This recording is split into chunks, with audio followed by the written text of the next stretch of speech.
Hey everybody, it's Dr. Reiser. If you like what you see in our videos, make sure you click subscribe so that you don't miss out on any future videos about functional medicine, nutrition, and tips on how to reclaim your health the easy way with Functional Health Center of the Carolinas.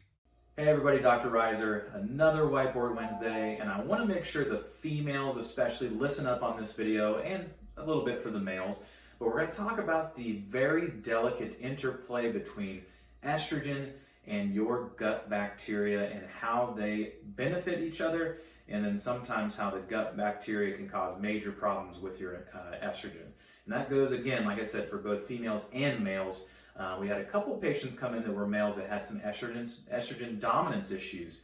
I typically only see this in females, but sometimes the estrogen dominance in males will mimic low T, but that's neither here nor there. What we're going to talk about today is we always hear, whether it's from doctors or health coaches or nutritionists or people on the internet and on TV shows talking about make sure you're regulating your estrogen properly. If you're a female and your estrogen isn't regulated, you'll gain weight and you'll have mood issues and you could have potential cancer issues and all these things. So how do you do it? Is it just simply eating more cruciferous vegetables? Well, absolutely not. We need to make sure our gut bacteria are regulating your estrogen properly. And that is weird to say, but yeah, your gut bacteria are probably the most important pieces to estrogen regulation, or important piece to estrogen regulation that's going on inside your body.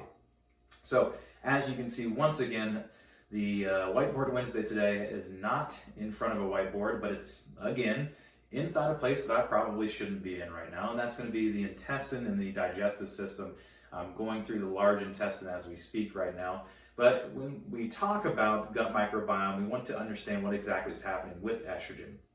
So estrogen, once your body produces it, there's got to be a system in which, or a checks and balance system, I guess you could say, between how much estrogen you're excreting and getting rid of and how much you are reabsorbing. That is the key to all this. Your estrogen has to be broken down and metabolized, detoxed and excreted, and then you keep some so that you have some estrogen to do the jobs that estrogen needs to do and to keep testosterone and estrogen in a perfect balance.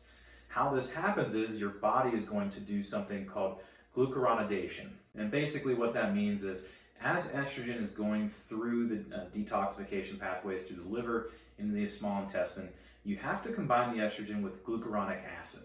Okay, and this is basically to make the estrogen water soluble so that you can excrete it out, whether it's in the urine or the feces. Now, making it water soluble allows it to mix with bile, and about 65% of estrogens are going to be found in your bile when they're going through this particular phase of metabolism. So what happens though is that about 10 to 15% of that estrogen is actually kept, and it gets reabsorbed within the intestines, and that keeps the balance between the estrogen and testosterone in your body. The problem then becomes is if you are a person that's keeping more than 10 to 15% of your estrogen or absorbing more than 10 to 15% of your estrogen, you will then become estrogen dominant. So this is why it's very important to have a very healthy gut, because the one thing that is regulating how much or what percentage you are keeping is the bacteria in your gut, your large and small intestine. So bacteria inside your gut are going to produce something called beta-glucuronidase. And I made a video way back when about this, about the estrobolome. And that's what we're talking about right now, the microbiome and its relationship with estrogen. So the good bacteria in your gut are going to produce beta-glucuronidase. And that's going to tell your body, depending on the amount it produces, how much conjugated and unconjugated estrogen and glucuronidase is actually happening inside your gut. So if you're producing too much beta-glucuronidase, you will reabsorb more estrogens. So you're unconjugating the estrogen from the glucuronic acid, and that makes you reabsorb it, makes it active, and this will lead to estrogen dominance. And frankly, or quite frankly, this is something I see all the time. Women have normal estrogen levels, but they're reabsorbing a lot of the metabolites.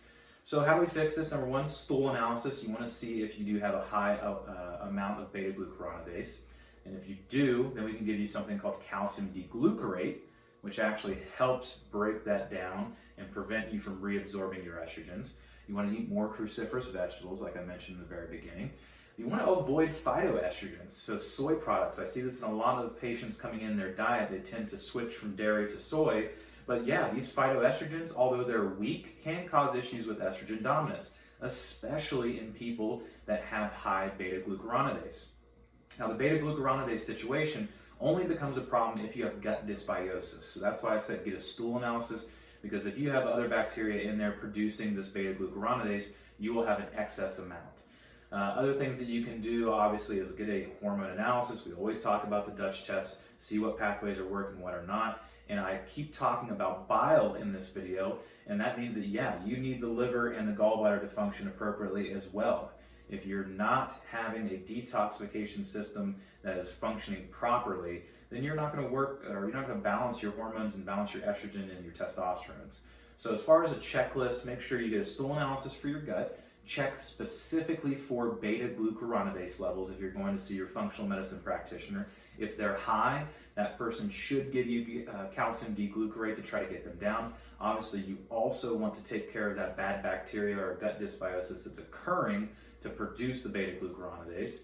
You want to get rid of these estrogens. Things like DIM, I3C will break down these estrogens, excess estrogens, in the meantime, so you can start to feel better. And also cruciferous vegetables is going to help this, because cruciferous vegetables also do have glucuronic acid. So they're going to help this process as well. So hopefully that makes sense for you guys as far as the interplay between estrogen and gut bacteria, and specifically your gut and detoxification with the liver and the gallbladder. All the time your body is excreting out estrogen and keeping a certain amount. But if that certain amount it's keeping starts to increase, then you're going to have estrogen problems. You're going to have the weight gain, the mood issues, the fatigue, the bone density issues, possibly cancer. And so this is something that is going to go beyond hormone replacement with progesterone or testosterone and things like that. Get a good detailed gut check because it might reveal some stuff that you were unaware of. So look for next week's Whiteboard Wednesday. Again, maybe I'll be in a different place this time. If you have any suggestions, let me know. Thanks for listening, guys.